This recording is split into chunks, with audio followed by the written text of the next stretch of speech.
Buenas tardes, mi nombre es David Marín, soy estudiante de sexto semestre de Administración de Empresas de la Universidad Minuto de Dios, Vicerrectoría Orinoquía.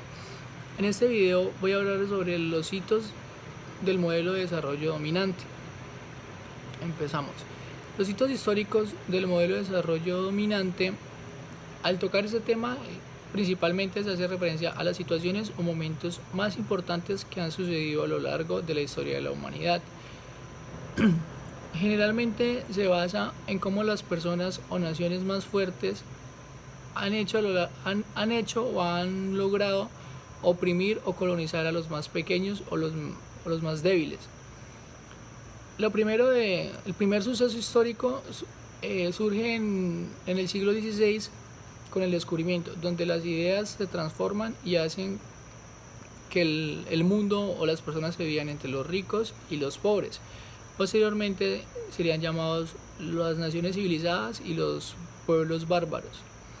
En 1533 se firma el Tratado de Tordesillas, que fue hecho entre las monarquías de España y Portugal, en donde tenía como finalidad dividirse en el territorio y las personas que lo habitaban en el descubrimiento del Nuevo Mundo o las conquistas de las colonias. Esto se basa en que los nativos que quedaban a cargo, bien sea de España o de Portugal, tenían que extraer o producir las materias primas que encontraban en sus tierras y posteriormente enviarlas hacia sus naciones fuertes, donde allá se formaban productos nuevos y posteriormente los enviaban de nuevo a las periferias, a los pueblos conquistados, con el fin de que fueran comprados obligatoriamente, o al momento de hacer la colonia les inculcaban sus culturas, pero estos productos venían a precios muy elevados, entonces tenían que comprarlos sí o sí para evitar de pronto algunas represalias. Luego de esto, pues al pasar cierto tiempo y el inconformismo de los pueblos, se da el paso a la Revolución Industrial. En 1919 se firma el Tratado de Versalles, que prácticamente hace una redistribución de las tierras, y los pueblos que habitan por partes hace la redistribución de las tierras y los pueblos que son habitados en ellas, y esto es provocado por las naciones más fuertes que quedan o ganaron después de la Primera Guerra Mundial. Uno de los países más afectados fue Alemania, puesto que queda excluida de toda negociación o beneficio y es obligada a hacerse cargo de todos los daños causados en la guerra. En 1949, con Truman, se pone en auge la época del desarrollo. Él implementa que los países menos desarrollados quieran y traten de alcanzar la cultura y economía que se aplicaba en los países de Occidente. Eso hace que las grandes naciones occidentales sean el ejemplo a seguir en el nuevo orden mundial. Entonces aquellos países quieren ser un espejismo de los estados fuertes, pero entonces los que estaban en Asia, África y América Latina pasan a ser países en subdesarrollo o simplemente bárbaros.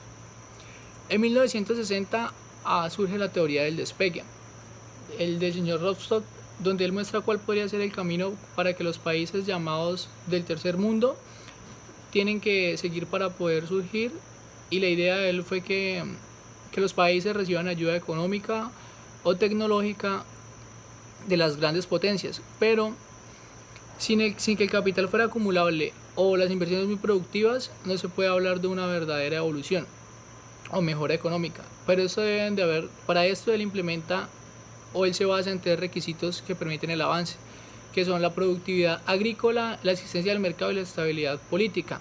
Con eso se puede empezar a hablar de las posibilidades de un despegue entre las naciones en subdesarrollo. En el año 2003 el Banco Mundial muestra las diferencias entre los países ricos y los pobres a nivel mundial. El ejemplo que expone era el de la salud, donde los ricos recibían alrededor de $2.700, mientras que los pobres solamente $27 por persona. Esto demuestra que la brecha entre una nación y otra es demasiado grande, por lo cual la calidad de vida y en este caso salud que se le ofrecen a las personas son totalmente diferentes. Aparece o surge el mercado total, que es aquel en donde todo lo que está se puede vender y se puede comprar. Eso hace referencia a en donde se empiezan a privatizar las cosas por unos pocos y ya no es netamente público. Es como si se llegase a privatizar el sistema del agua.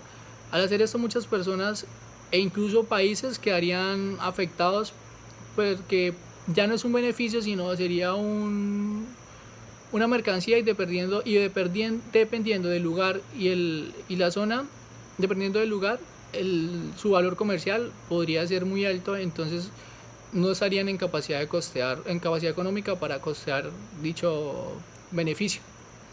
Los hitos a lo largo de la historia han hecho que se produzcan una infinidad de cambios, los cuales son representados en las revoluciones. Por medio de estas, y una de las más importantes fue la revolución industrial. Una de las cosas más fuertes de la revolución industrial es hacer pasar de pueblos a ciudades. Con la revolución industrial se crean las ciudades y las personas empiezan a abandonar los campos en busca de oportunidades y que les permitan tener una entrada económica más estable y sostener a sus familias.